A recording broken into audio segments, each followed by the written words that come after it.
Yes, ladies and gentlemen, my name is Jack Barber, and as always, I'm joined by Andy Rossi. It is the Evolution of Movie Show, and this is season 2, and as usual with season 2, we have special guests, and this one I'm very excited about because as a host of a show, it's so fun to have a true blue real-life host on the show. He is the host of Who's the Ross? Ladies and gentlemen, it's Aaron Ross. Oh, hello. Hi. I just dropped into. Hey there. Hi, guys. Good. Thank you so much for having me. Thank you for being on. Like I said here at the top, I'm a little insecure. A real host is on the show. I'm a little nervous, a little scared. Jack, that was such a loving intro and also a really great impression of myself. So that was really great to look into a mirror and see the same level of energy.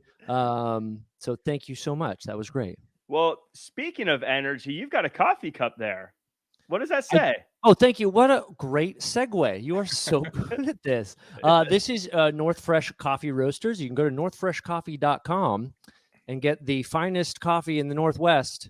Ooh. And beyond. They are fantastic. I've been sipping their coffee for years, and they're definitely what's fueling my appearance today. Perfect. Well, I love to hear that. I'm actually from the PNW myself, a Tacoma, I didn't know Washington kid myself. So that sounds like the kind of sponsor I want to go support. I'll go check them out right after the show. And I recommend all 9 of you listening and watching to this show do the same. Andy, how are you doing, by the way? I haven't given you a chance to say anything. I'm doing great. I'm drinking coffee bean from California. Boo! Hiss! Boo! Boo! But I'd rather have some Northwest, wherever Aaron just said. That's I'd rather drink that. Northwest, whatever Aaron drinks. Northwest really does know how to do their coffee, though. I will admit, when I was out there, they do it. We have to. Our coffee, weed, and beer are essential to functioning. Yeah. Not always in that order, but sometimes. That's right. Actually, usually in that order. That's actually, usually how Pacific Northwest Day works. Yeah. Right. Yeah. It's just like appetizer, main course, dessert. That's how you do it. Coffee gets you up. Weed keeps you moving. Beer gets you to sleep. Boom. Then there's another day. Bang, repeat. Yeah, that's right. That's right. Don't go back there. Don't ever go back. Now, we have this on Apple Podcasts, Spotify, and all these other different audio versions. But this question I got for you, Aaron. This is just for our video viewers on YouTube. Great. Tell me about these pillows you got sitting behind you, because they are just fantastic. So let's talk about the toys on set. As you mentioned, I am a talk show host. I have my own show every Sunday on Twitch called Who's the Ross at twitch.tv/Who's the Ross. We abridged the set today to give sort of film-centric things that related to the film we're going to talk about, which I don't know if I should say, so I won't say yet. Even though it's in the title of the show, I feel like we're not supposed to say it. We're not supposed to say it. That's okay. That's okay. So I have 3 different Nicolas Cage sequin pillows, and they change based on if you put your hand across the sequin. So this is naked banana cage. So it's a naked Nicolas Cage coming out of a banana, and so for those Which watching, is a dream I had. I was going to say Naked Banana Cage is actually the name of my high school rock band. That's awesome. They were good. That's fantastic. George Harrison would approve of that. Yeah. In the center here, we've got Face Off Nick Cage. Now, the other one, the sequins can turn gold. This one, if you rub it, the sequins turn red. And so you can imagine sort of a Christ-like for your sins crying blood cage on this one. That is a terrifying pillow. It's a truly terrifying pillow. It's the experience after seeing your rock band in high school. Badass. And then we just got this yesterday. Is that Conair cage? It doesn't do anything particularly fancy. I think it just turns black. So, you can he can get an old shiner right there, something like that. But that is the collection. And then yes, 2 Georges to represent our like musical a Mentos lords. commercial. Yeah, that's right. Already showing your worth here today, Aaron Ross. I'm glad you're here. Years of experience, fellas. I'm just trying to give and teach them, Yeah, I'm still nervous. This isn't gonna go. I'm gonna let you down somehow. But let's talk about what No. the show is. No, This, I feel like we should bring out, that's a very Paul McCartney. We always say on our show when someone's doubting themselves, we always bring out the reassuring Paul McCartney from SNL with Chris. You're doing fine, Jack. Mate, you're doing great there, Jack. You're fine, mate. You're doing wonderful. you say that now. We got a lot of show to cover. No, you're doing fine. I'll just every time you worry. You think that you're fine, man. You're doing a great job there, Jack. All right, we'll see. We'll see. So this is the Evolution of Movies show. And what we do is we watch a movie and then we chat about it like it's a book club, but we call it the Evolution of Movies because we always pick a movie that came out 1 year after the last movie we watched. So we started in 1980, went to 81, 82. Now we are up to 1987, a time when there were hits in theaters like The Untouchables, Full Metal Jacket, and of course, Throw Mama from the Train. But we aren't talking about any of those. We're talking about Can't Buy Me Love, a movie IMDb describes as an outcast secretly pays the most popular girl in school $1,000 to pretend to be his girlfriend for a month. I'm going to be honest with you guys. I hadn't even heard of this movie before we watched it, so I went in totally blind. Now, Aaron, I'm going to let you give your kind of quick overview. But first, Andy, I want to see if you can guess the Rotten Tomatoes score. Oh gosh, I like this has been so hard because Goonies only got like a 70 something, right? Like a 76. Goonies got 76. May I throw in a guess too? Because we play a Rotten Tomatoes game on our show, and I'm pining to be on the other side. All right. If Goonies got like a 76, Raiders got like a 91, but Flash Gordon got like a 60 something. Like it was 7 years before this. I'm gonna go. This movie got a 48. Okay, interesting, Aaron. I like that score. I'm gonna go. I all my judgments aside, what I feel like the culture at the time was thinking about Can't Buy Me Love. I'll give it a 6. I'll say they said a 62. Oh, 62. Mm-hmm. Interesting. It was an even 50%. Oh wow! Ooh. Wow, Andy.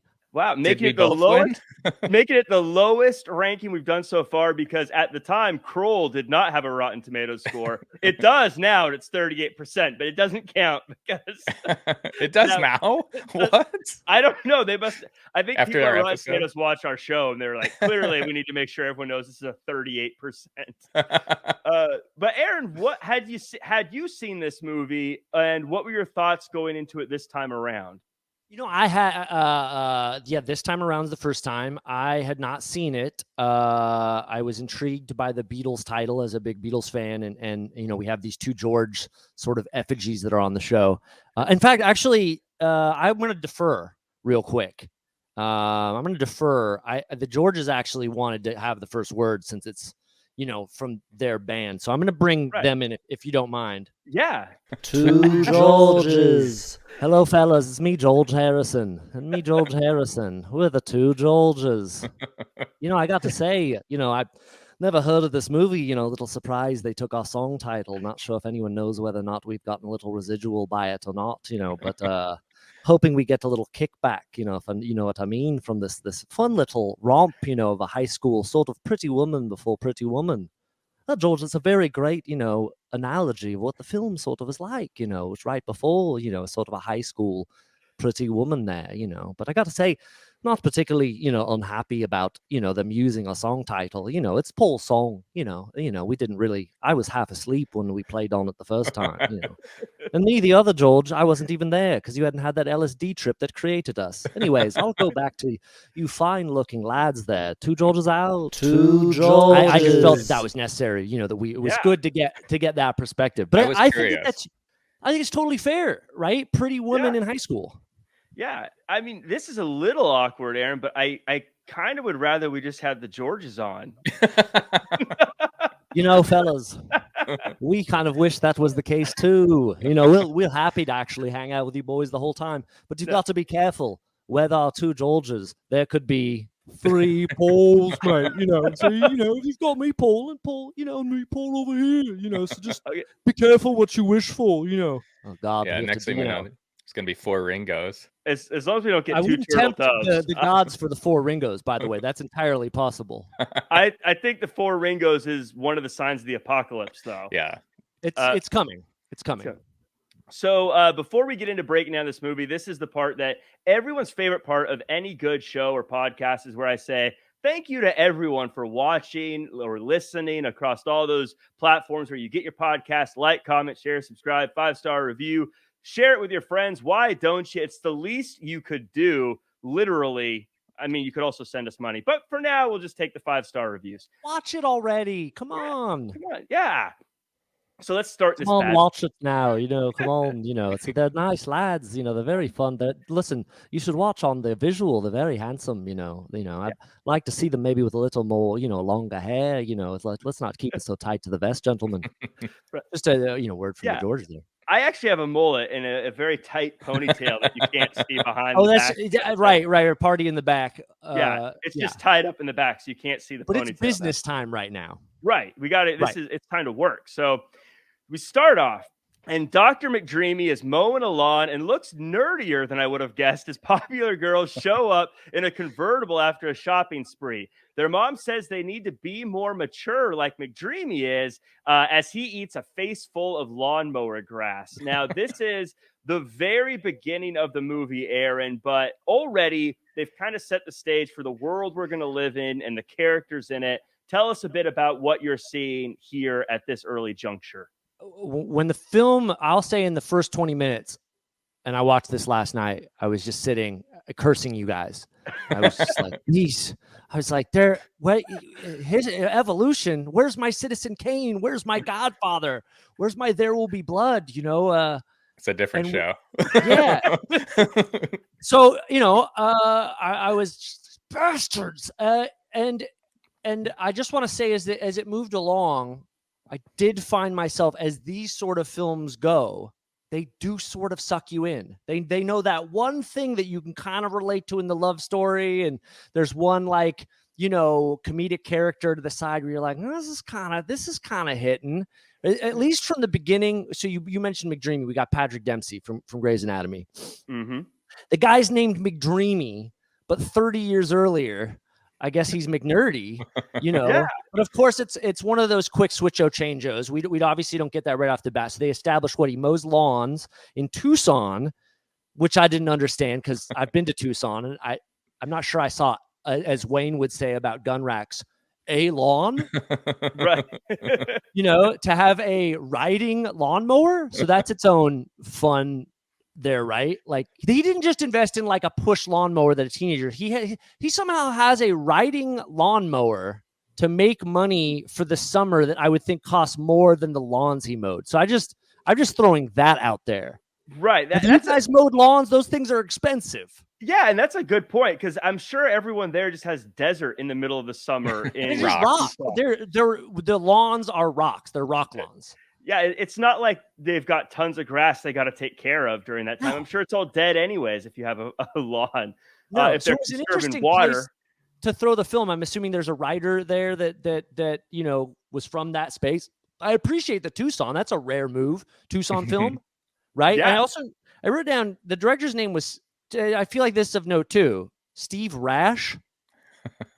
The director's name is Steve Rash. Steve Rash sounds like an alias. Right. He played basketball later. Yeah. First he went with Bob Itch and then Jim Scab and Steve Rash is. I was thinking he was a Steve Nash impersonator. But 87, right? Oh, so yeah. Maybe Steve Nash was a Steve Rash impersonator. But that is maybe Steve Nash is of the Rash lineage and was the first one to realize maybe the old Rash name isn't good for business. As a writer, you think you would come up with a better pen name. Steve Rash? Do we know? I didn't look it up. Do we know if Steve Rash did more work other than? Well, so we're going to find out he actually has written like the greatest films of our generation after this. Well, Andy, I want to get your thoughts on, because Aaron made a great point about Patrick Dempsey here. Yeah. I saw he was in this and I was thinking, oh yeah, this dude's a stud, right? And no, he's a big dork. What's that all about? Well, I did see this movie, and I'll say quite often when I was a youngster. Andy was actually born to this film. He was birthed in the theater to this film. Could be. It was way different this time around, I'll tell you that. But it was funny to see Patrick Dempsey. It was like we reviewed She's All That last last season. And Rachel Lee Cook was She's All That. And like they're like, oh, look at her. She's disgusting. And you clearly look at her. You're like, she's a good looking gal. Where the same thing with Patrick Dempsey. I was kind of like, nah, like look how dorky that guy is. I'm like, little do they know. Isn't that by the second scene? What do they mess up his hair and she rips his sleeves off and it's like hottie. Well, let's actually head back a little bit here because Cindy and the Popular Girls are bummed that the star footballer who left for college thanks a massage machine instead of her. So they go to cheerleader practice, and meanwhile, Ronald and his nerdy friend watch on as the girls invite the football players to the party. Why aren't we in the cool club? Ronald wonders while later counting the money he earned mowing lawns to buy a telescope. At the party, Cindy lies to her friends about the outfit she's wearing before she gets wine spilled all over it. The next day, she runs to the mall to return the outfit and to get a new one before her mom finds out. But when she realizes it'll cost $1,000, Ronald bursts in and makes a deal. He'll rent her as a girlfriend for 1 month in exchange for the $1,000 she needs so that he can become popular. She says it won't work, but he bets it will. Andy, I'm going to go to you first. They actually have a scene where Ronald likes to play cards. So he's a gambler. This is kind of a character thing. He's betting his $1,000 will pay off by renting a girl. This seems wildly inappropriate to be talking about, but yeah, it's definitely a little bit different watching it like older. I loved the scene with him with the telescope. I've never seen a telescope store at a mall before, but a telescope salesman not only was like pretty pushy and he wanted him to buy the telescope and he wanted him to get like the better telescope. He knows him by name, which I thought was funny. He's like, well, Ronald, we got this special model here. And then he's the only customer coming in. Of course he knows him by name.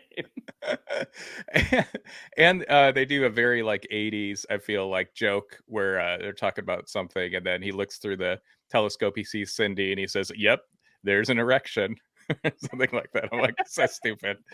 But yeah, he's a gambler. He's got his money. He's going to put it to use. And, his poor friends, when he doesn't, he's not into the card game, that they're going to be on the outs pretty soon, unfortunately.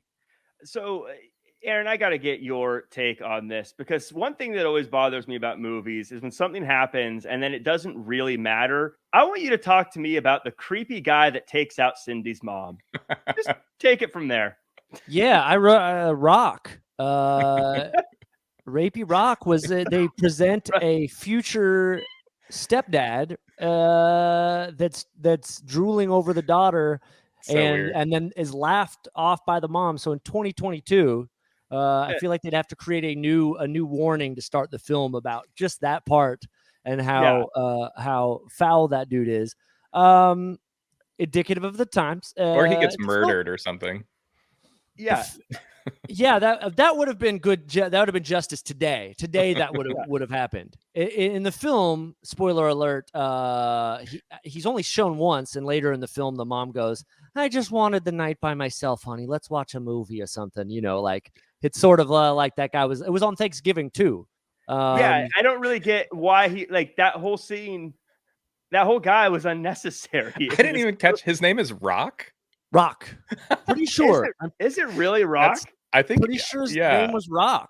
That's amazing. I don't really know the point of making him so creepy and weird in that scene was for, because I don't know. I mean, look, I think that when you talk about the gambling and sort of the foreshadowing and the symbolism of that for his risk taking, you're the only person to ever see that. Even the writer didn't do that on purpose. Well, Steve Rash, I don't know. He noticed a lot of things. The Rash may have. He's always wants to have, a sort of lingering effect with his work. Old Rash there. But maybe the stepfather figure to be is just supposed to show why would a woman, right? Why would this 17, 18-year-old take $1,000 for a date? And maybe it's the unstable home is what they're giving us. Rock, a mother that would date a Rock figure may have a daughter that would, go into a certain servitude for a month dating the quote dork unquote. I think we're peeling the onion here. I think this was an underappreciated gem. Well, can I peel more of the onion? Talk about a time of capitalism, 87, right? Right. Film Can't Buy Me Love is, at least in Beatles reference, nostalgia for them, but in literal is like, it's 87, man. It's peak Reagan. You know what I mean? Like, she's charging things on the Neiman Marcus card. Like this is peak consumerism. Buy. And love is even one of those things being purchased. Is there a Neiman Marcus in Tucson? Why do I feel like that isn't there? Maybe surely not. I never knew this movie was Tucson, by the way. This is Tucson High. They're the Tucson High Badgers. Oh, no, I just never caught it. Which I also like make it seem like Tucson has a high school. Right. It took me halfway through this movie to realize it was Tucson. I was thinking, like, is this Palm Springs? That's what I was thinking, like some kind Bakersfield? Of like a couple of LA boys, you boys there. Yeah. Andy, so I want to ask you one final thing before we move on to this next part where we really start styling up Ronald. A few weeks ago, we watched Kroll, and it was a childhood movie I loved, but midway through watching it, knowing we were going to talk about it, I realized I had made a little bit of a mistake. I just want to get your thoughts this far in. What was your confidence level in having us chat about this movie? Well, for the show, I thought it was great because I'm like, there's so much we're going to be able to talk about. But I will say, I think early on when I saw maybe Rock, who I didn't think we'd be talking about, was kind of like, oh, this is kind of creepy. And then even when Patrick Dempsey says, I want to rent you, I was like, oh, that's weird too. So yeah, but Jack, you've made a couple fumbles in the last season or two, so I'll take my one stinker. I do. Andy, you picked this film? I did.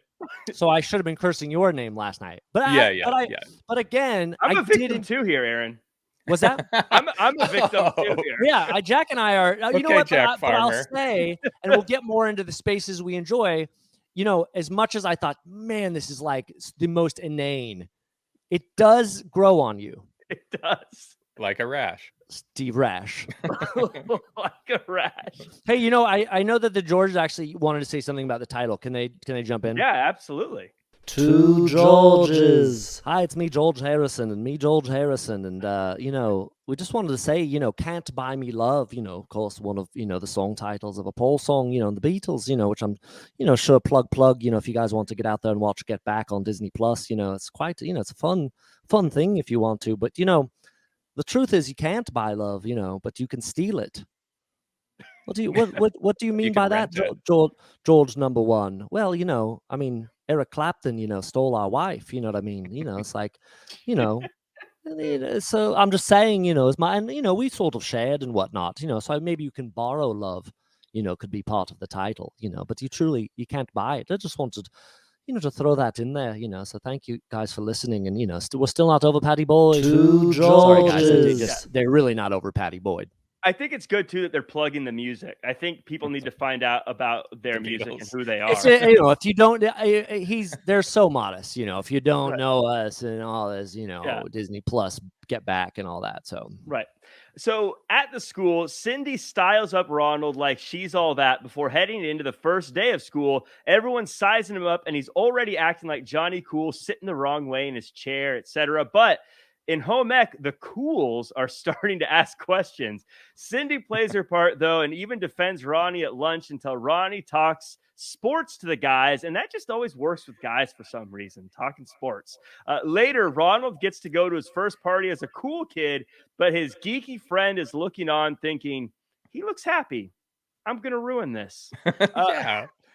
Aaron, I want you to break down really one of the, like, I think well-shot parts of this movie. I have to give some credit. And I want you to talk about when Seth Green, a young Seth Green, is looking through a window and one of the jocks has to clear the air. I think the thing that bothers me the most about this film is that Seth Green's only farted on twice. I thought they were going to do it a lot more than they did. Rules of three. What are we doing? The payoff of the third fart on Seth Green is clutch. One of the jocks has a gas problem. After credit scene. Yeah. Oh, you know what? I bet you're right. You didn't stay. It's like when Captain America farts on him. That's right. That's right. Captain America re-defrosted after that fart comes into his ice bubble. Yeah, that bit was something. Should have happened again. I just want to point out that the jocks have, and this may be me projecting, but I feel like there's a lot of lookalike nature to those jocks. You've got sort of a like extra bonehead. If Brian Bosworth and Larry Bird had a baby, it would be the guy that farted on. Yes. Seth Green. And there's definitely Tom Brady's dad is one of the other thugs. So you've got that going there. I don't know if I didn't actually look in the credits afterwards whether or not it was, but he's got a full on Brady face. He actually acts like Brady. Right. And can I also say last about the cools, right? These are the jockey dudes. These guys are big, right? I'm sure Patrick Dempsey is actually our size. I'm sure he's just normal at this point. They cast these real beefy, clearly 30-year-old dudes as high school films do. Like these dudes had already been through the NFL and then they got these roles. And the worst of them has to be Cindy, the protagonist, the beautiful blonde's semi-ex Bobby. Is that what his name is? Yes. Who is ADR'd the entire film. Yes. He couldn't nail a line and everything is dubbed in and not even well. He's he's clearly Steve. He's Nick Rash. Like he's clearly his son. And he got it's like shocking. You can see the favors done in the film. Because they're good actors in the film, right? You got Dempsey does his job well, and the Cindy does, and then some comedic characters, and you just get you get that favor there, and the guy, it's like shocking. You can see, you can imagine the producer being like, "No, this guy's going to be a star. He's got the look. Have you seen? Oh, because he's got the long hair. Yeah, look, they had a headshot that was just hair. Right. Can I tell you one of the guys though, the guy that's in the home ec that has no shirt underneath his apron? That's amazing. Do you remember Rico Suave, the song? Like back in him? early that's Rico Suave. No. Is that Rico Suave? Yeah, it's Rico Suave. Really? Yeah. Really. Amazing. This movie deserves so much better than 50% for that one fact alone. Wow. Yeah. How did one of continue as an actor? He could be like The Rock, but the Rico. He was fine in it. By the way, there's a lot of shirtless man in the film. I just want to say in the air yard, Patrick Dempsey, his shirt's fully open, like it's a hot day. I thought he was a nerd. Like I never at 17 with a skinny body was like, let me just unbutton my shirt all the way and he was getting confident fast. Also, speaking of all these lookalikes, although Andy's was actual with Rico Suave, I genuinely, the only thing I had to look up on IMDb was whether or not the ginger nerdy friend was Carrot Top. I was like, oh my God, Carrot Top was an actor before he was a comedian, and that guy is not Carrot Top. I couldn't figure out where I know him from. I thought it was Carrot Top. So familiar. I IMDb'd him. He's one of those guys that's been in a million lot things. Of stuff. Yeah. I don't know any of them. So I don't know. I've seen him before, but the whole time I was just like, I know this guy. There is one line I have to say. I guess that Aaron said he's like a Tom Brady guy. He just has these one-liners throughout the whole movie. But he says when he sees Ronald Miller, he says, "Hey, who's the dick with ears?" Oh, yeah. The movie does have good one-liners. I will give it that. Which, by the way, is what you would say about someone in high school. That is I think they had a high school consultant for the one-liners because they were dead. I got chuckles out of them because they were so 17. Yeah. Yes. Before we get to the next part, if we recast this movie, who are you guys playing? Which one were you? Andy, we'll start with you. Which one was most like you in high school? Oh, Rico Suave. No shirt with the apron. Yeah, that's true, Andy. Yeah, I could see that. I actually had to IMDb to check it wasn't you. I didn't know it was Rico Suave. Yeah. The age was the only thing that didn't give it away. I think I would be one of the nerds with the leather vest, leather jacket. I'd be that one. I don't know why. I just wanted to acknowledge his vest or his leather jacket. Yeah, I felt like those nerds were pushing it. I don't think those guys are really that bad. Guy had a leather jacket, you got to be kind of cool. There was one guy with the weird low shaved head when a a baby bowl. Who I was like, that dude's just a straight up handsome dude. And with that haircut and glasses, if he was in Silver Lake today, he would slay. Oh yeah, so that's exactly the style. That's the jam with that, and that's always funny with these nerd films. Is they're always because it's Hollywood. They're not they're gonna get some weird looking guy or two, but more or less they're still getting actors. And they're like, how can we shape them? And I love when then time passes, the nerd look ends up being a cool look down the road. There is at one point, Ronald's dad is wearing like a knitted tie, and I was thinking that's so hipster today. With actually, the dad has like a turtleneck and is like the dad's like a Superfly. We should talk about his parents in a second. Well, his dad is a pretty well-known director now, Dennis Dugan. Oh, the Doog. Yeah, as we call him in the biz. Well, as we continue on. Wait, I want to say who I would be cast as. Oh, yeah. I thought you were saying you'd be the one with the low-cut shave thing and glasses. No, I was just wanted to point him out. I really hope I wasn't going to be. I hope I have bigger dreams than Aaron would be Cindy Mancini. I actually probably would be Cindy. I probably have the most Cindy vibes. I'm actually, I don't know if you guys know this, currently auditioning to play LA Rams coach Sean McVay in a biopic. I don't know if you guys I could tell. I think pretty much my whole look is anemic Sean McVay. But you know what? I don't know. I'm going to go with Dempsey. I think I would play the Dempsey. I think it was like I connected with him and I was like, you know what? That would be fun. But his arc is interesting. And when you want to get to that, Jack, I want to talk about the turn. Yeah, we'll continue talking on. And I think, so we get to the point where the dweeby friend tells Ronald he's changing and he's not available to hang out anymore. And Ronald just brushes him off to go hang with the popular guys, which, I mean, fair. While washing Cindy's car, she notices he's a hard worker and he tells her she can accomplish anything, something maybe no one's ever told her before. So Cindy shows Ronald her writing and he shows her his pecs. She thinks it's stupid, her writing, not his pecs. But they become closer and they go shopping together. And he learns that popularity is just a matter of spending money. The phony couple goes on an official last date and Ronald goes to his favorite place, the airplane graveyard. And they look through all the planes and they decide to look at the moon and talk about what's really going on up there and shows us just how into the moon he is.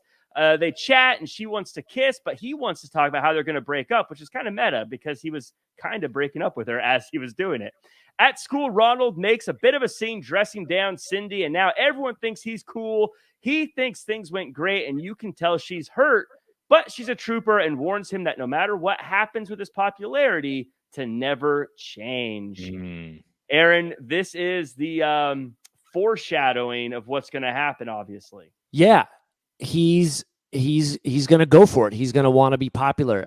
The scene where they're in the airfield and she wants to kiss him is a great. She plays that well. So I know we weren't going to talk a lot about acting, today because can't buy me love. But right.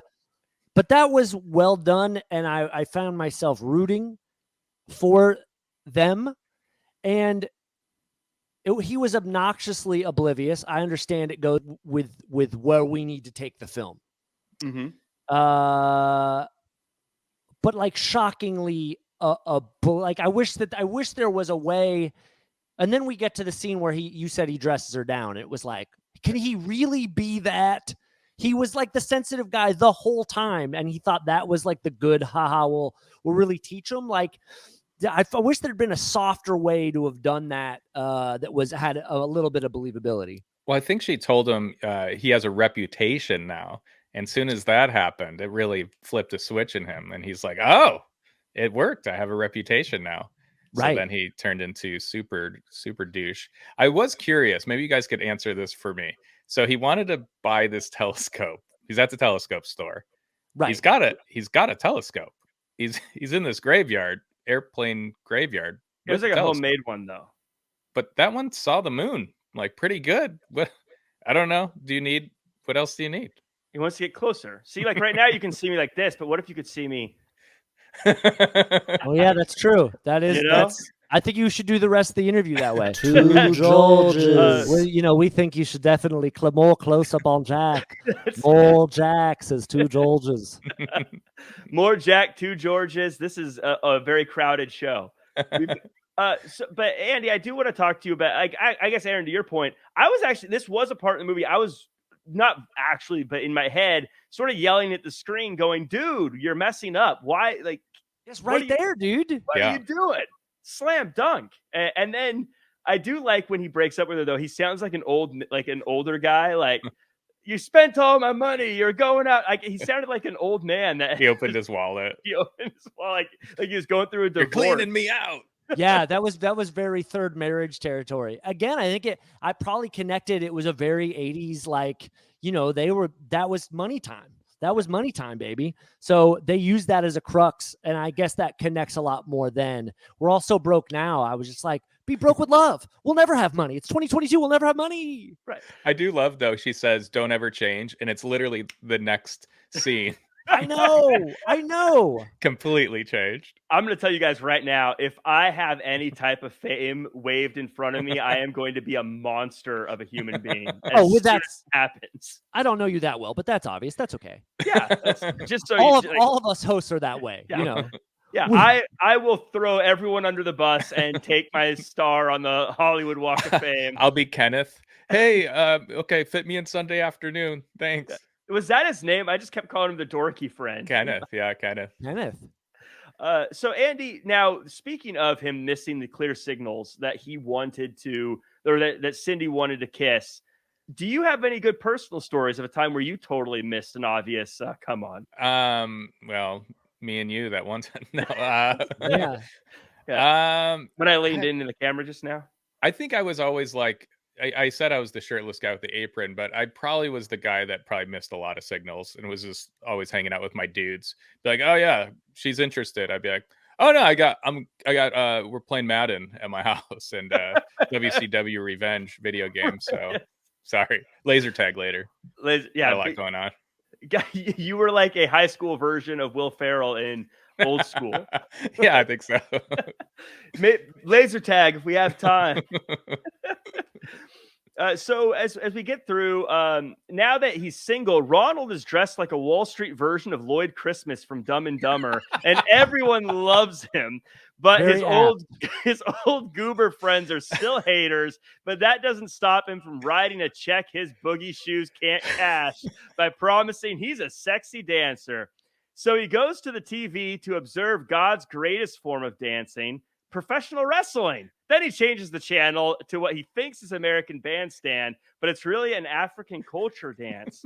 At the dance, the nerd herd shows up and watches as Ronald busts out his new moves. And no matter how silly they are, the popular kids one by one join in, and soon no one can control themselves, just like when I play the Cupid Shuffle. After the dance at the pizzeria, Ronald gets jealous of Cindy's new fella, so Ronald takes his current girl to the makeout spot, and Andy, walk us through the sex scene.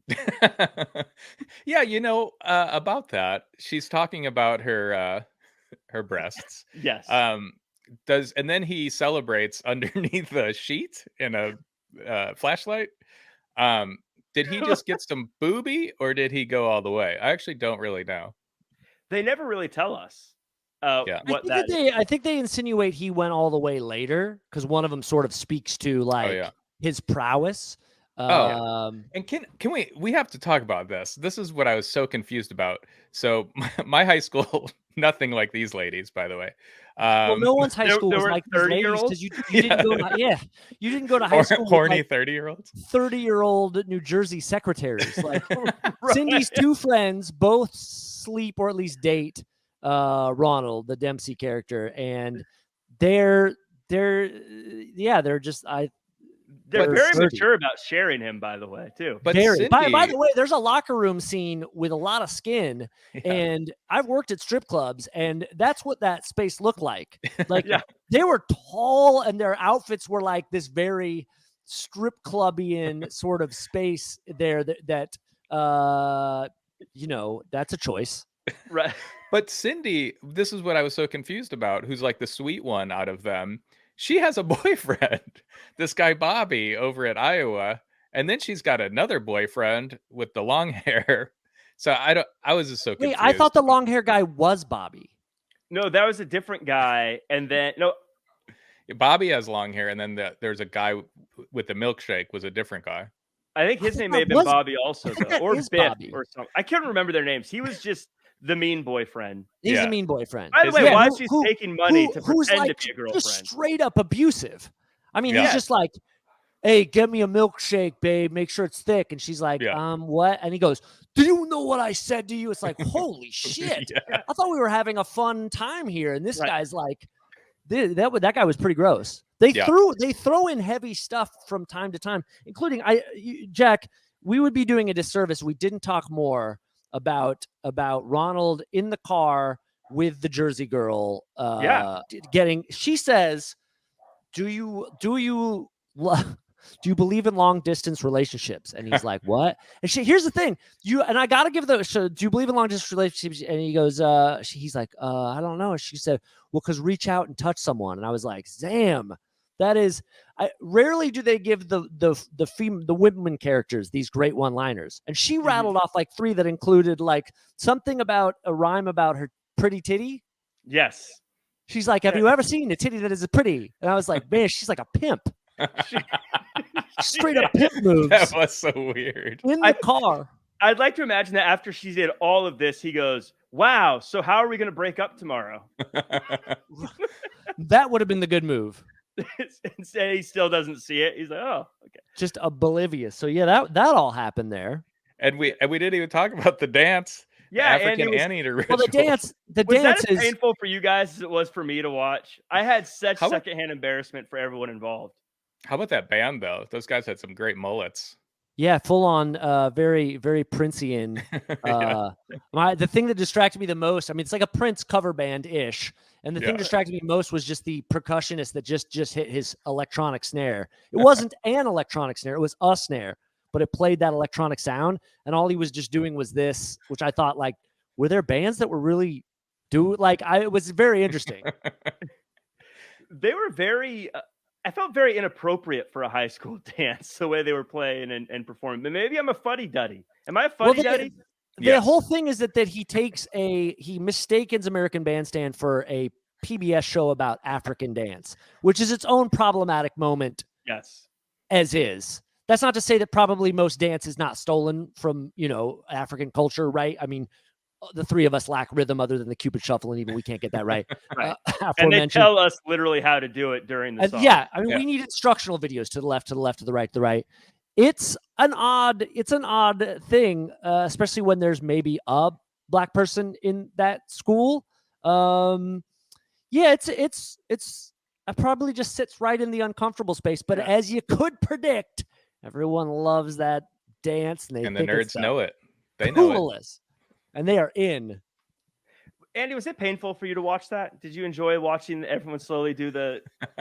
I knew it was coming, so I was ready for it. I thought it was painful to watch what I assume you would need like a chiropractor after doing that dance. I mean, it was, regardless of what they were trying to emulate, it was herky-jerky.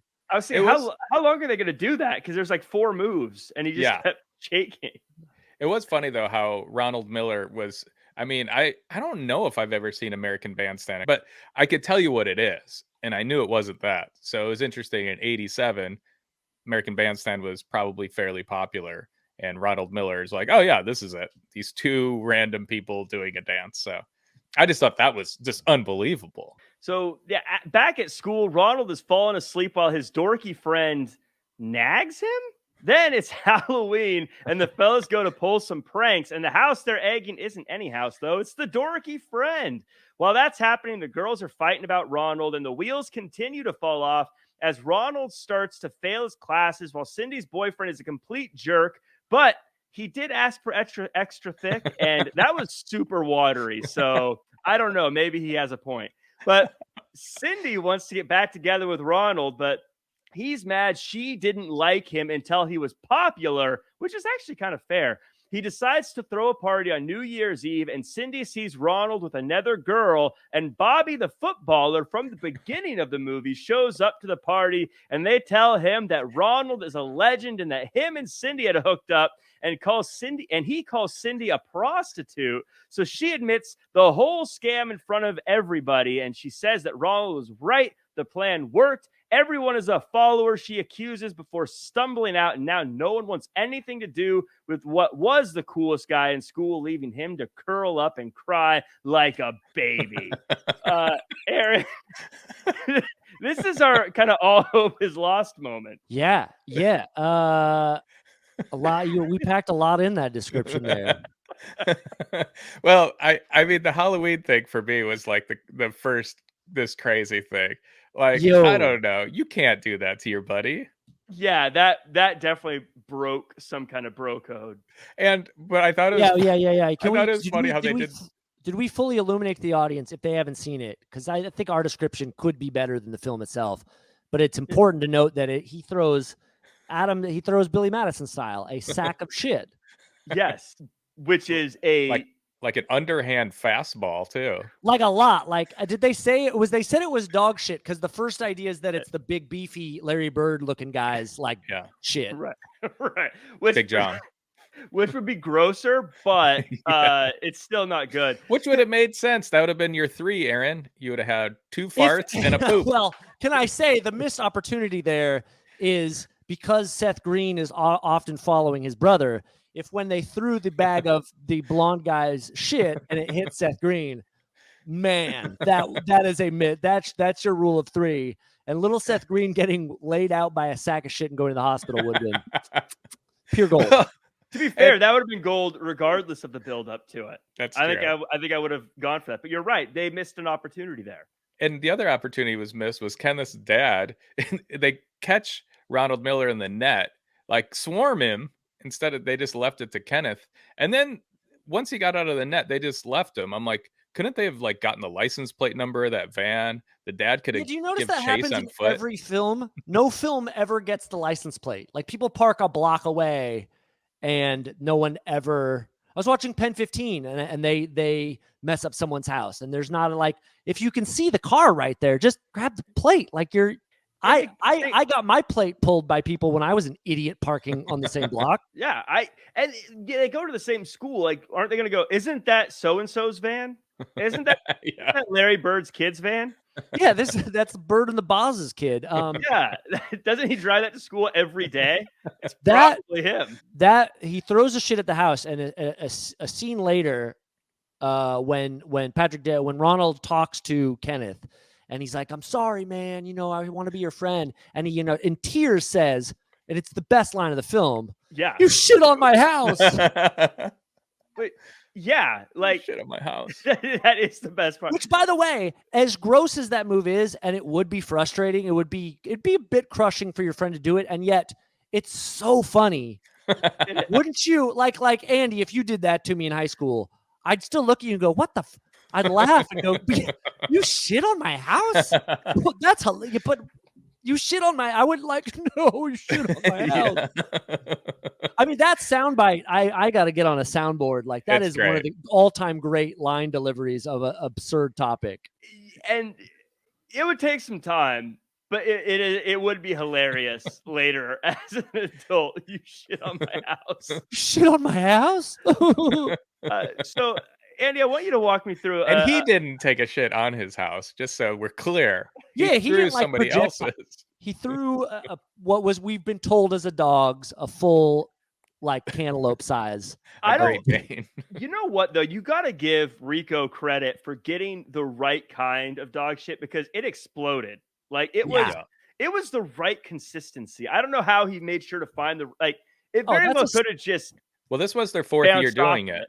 Yeah, this was their 4th year. They got it right. The first year, I hear there wasn't enough. Yeah, and shout out to Steve Rash. I mean, he knows when you've got to throw shit at a house.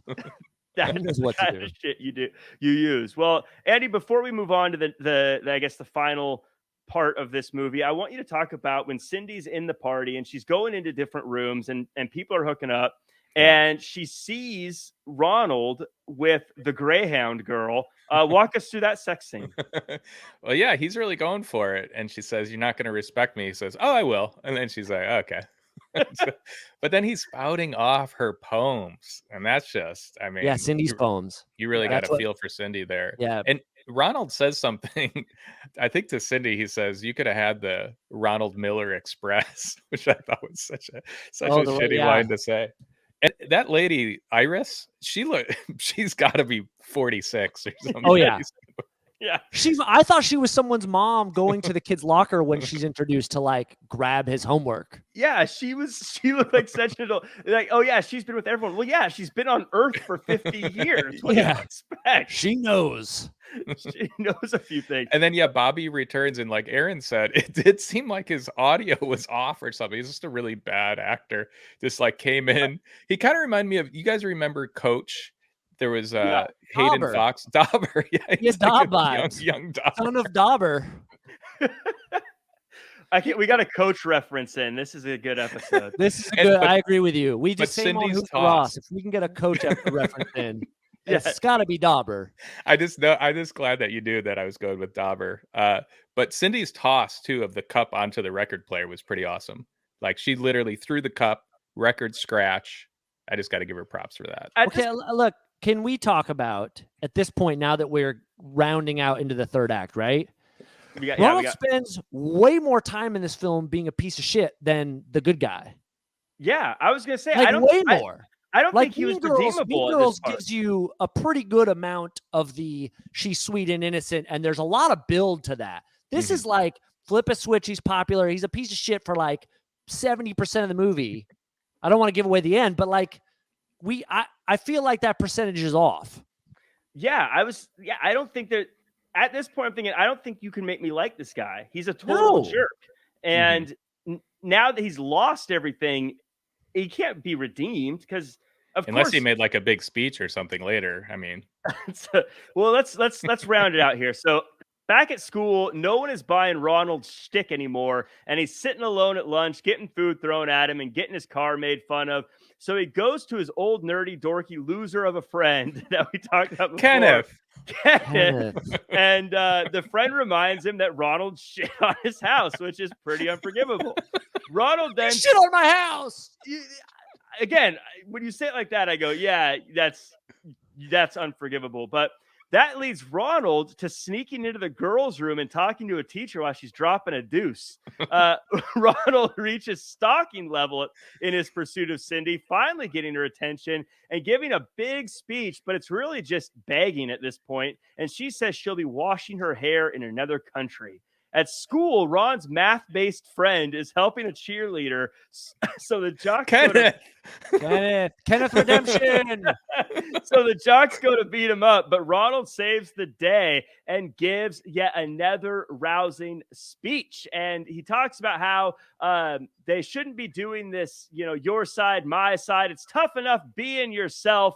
And we know that this is the end of the movie because the nerd and the jock shake hands to a standing ovation. Back at Cindy's place, Ronald is back to mowing lawns and Cindy is back to hanging with the cools. But wait, no, she gets out of her car to go ride on the lawnmower as they make their plans for a new deal. This time, one that will last until college. We round it all out. Andy, you had mentioned a rousing speech. This is kind of the cornerstone of these kind of movies, and we kind of got two of them. Oh man, the final speech he makes. For one, I remember that being a lot more inspiring. But I mean, I like what he says. He's trying to say, it doesn't matter. You get sit on what side of the cafeteria because at the end of the day, who cares? So I think he makes a great speech, and Kenneth gets saved, and Big John Bosworth starts the old 80s slow clap. I don't know if this movie started the slow clap, but man, is it a good one. And I've never in my life ever been in a situation to be involved in a slow clap, but man, what a tremendous slow clap it was. Aaron, who is the bigger star, the person that gets the slow clap or the person who starts the slow clap? The person that starts a slow clap effectively is like, it's like the person that starts a wave. No one remembers like the gay, like if you kicked ass at the wave, people are like, same with slow clap. Yeah. So everyone's like, I don't really remember what happened at lunch today, but boy, Bosworth Jr. really set it off. Or an ill slow clap. Because you can slow clap, and if people don't get involved, it can be funny, but it's not epic. Right? Like to get the posse on. I think Andy's right. I think there's a decent chance that this movie started the slow clap, which would be, I feel like it gives it an extra notch in a time where the film is really breaking down. Because I just want to say, as far as the plot goes, I'm not buying that she gets back with him. He's been a piece of garbage for way too long. And the turn is so fast. There isn't that great of a moment. He saves his buddy. Yeah, but you did say the mom was with Rock. So the daughter is just attracted to douches. So yeah, I think that the lesson we learn is that this nerd is actually a really terrible people, and maybe the truth is that we're all terrible people, and we all have the ability deep down to be terrible given the opportunity. I think that's exactly true. I would add the one thing though is if you have money, people will like you even though you are a terrible person. So indeed, two Georges can buy you love. This is true.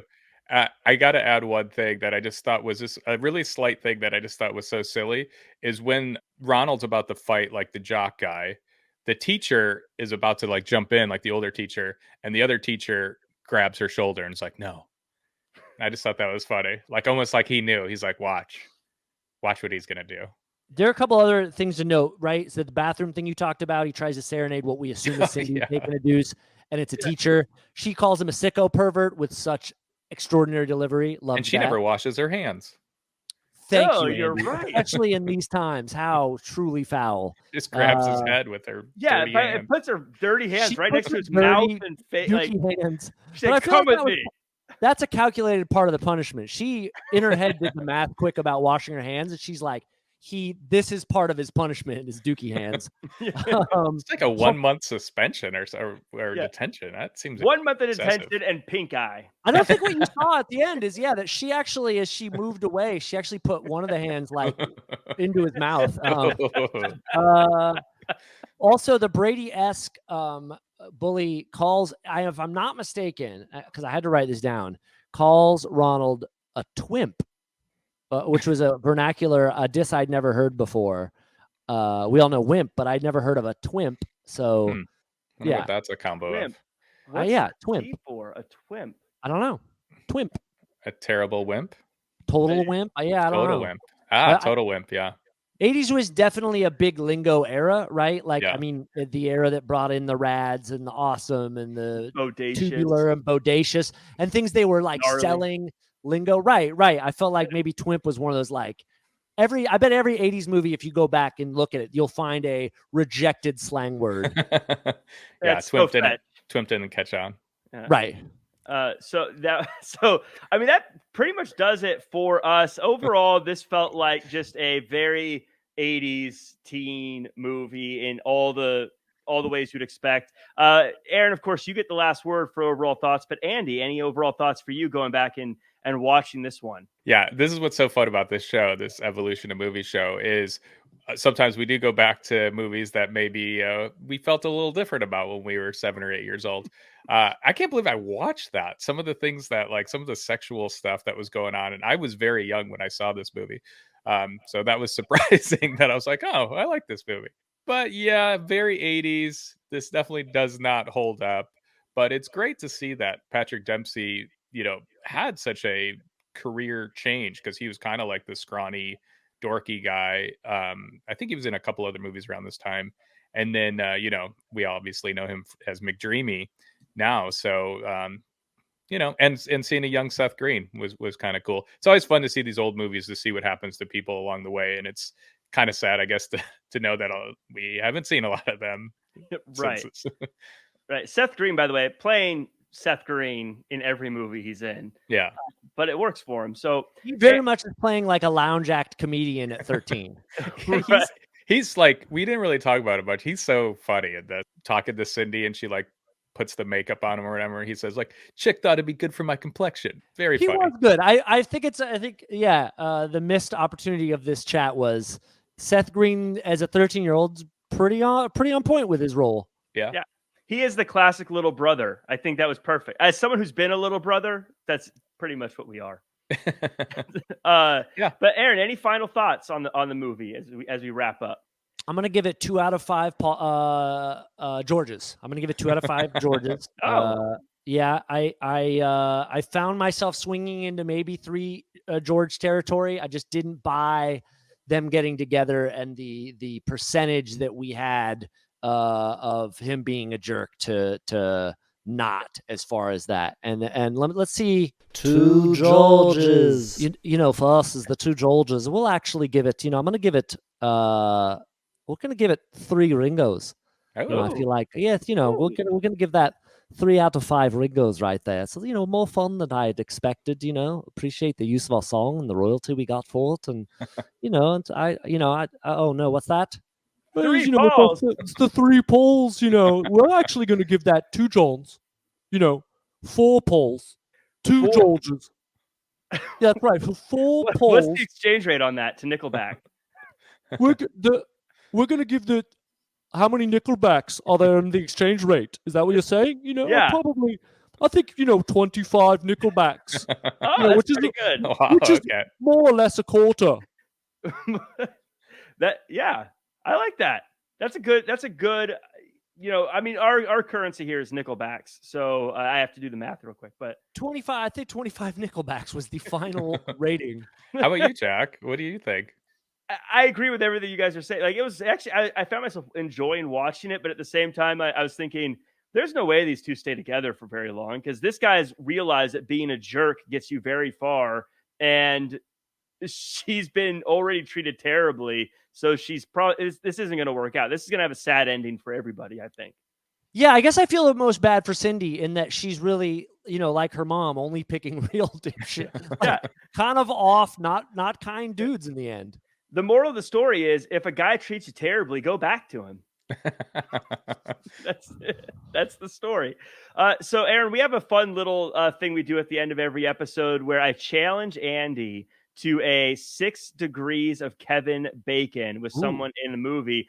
Andy, this one has some famous people in it. Are you able to make the connection in 6 moves? Absolutely, yeah. So we got Seth Green was in The Italian Job with Mark Wahlberg. Mark Wahlberg was in a movie called Patriots Day with Kevin Bacon. Wow. Good. Well done. I have seen the beginning of Patriots Day many times on TV before changing the channel. I've never watched it all the way through. But I've seen it, and I couldn't tell you when Kevin Bacon was in it, though. But I just know he's in it. He's a cop, yeah. Yeah. I can just tell. I already know. I don't even remember the movie, but I just know. I can see him in the cop uniform. He's not one of the bombers. No. That does it for us. Before we do our sign off, thank you everyone, obviously, for watching, listening, sharing, subscribing, 5-star reviews, all that. Next show is we're going to go to 1988 for Bloodsport. We're bringing on James Shippey. In 1989, we're doing No Holds Barred with Brian H. Waters. And in 1990, we're going to be watching Pretty Woman with Natalie Canizares. That does it for us. Aaron, of course, you get the last word. So I'm going to start by saying you can find me at Real Jack Farmer across all social media. Andy Rossi, where can the world find you and what you're working on? Yeah, you can find me at just Andy Rossi or at Dead Body Movie. And Aaron Ross, tell us one more time about coffee and Who's the Ross? Yeah, who'stheross.com. You can go to my website there, connect with our Twitch show, which is Sunday nights, where you can see the Two Georges. That's right, the 2 Georges. And we rate this show 5 out of 5 Georges, which is 100 Nickelbacks by the conversion rate. Yeah. Yay! 2 Georges out. 2 Georges. I'm really glad George got to. Did George tell us where we can find what they're working on? I mean, I know that not a lot of people have kind of caught on to them. Well, I'll tell you, you can find, Beatles records in store, and when you guys come up to heaven, we'll see you here. That's a vote of confidence. That's where I'll be seeing him. We never heard from Nick Cage, though.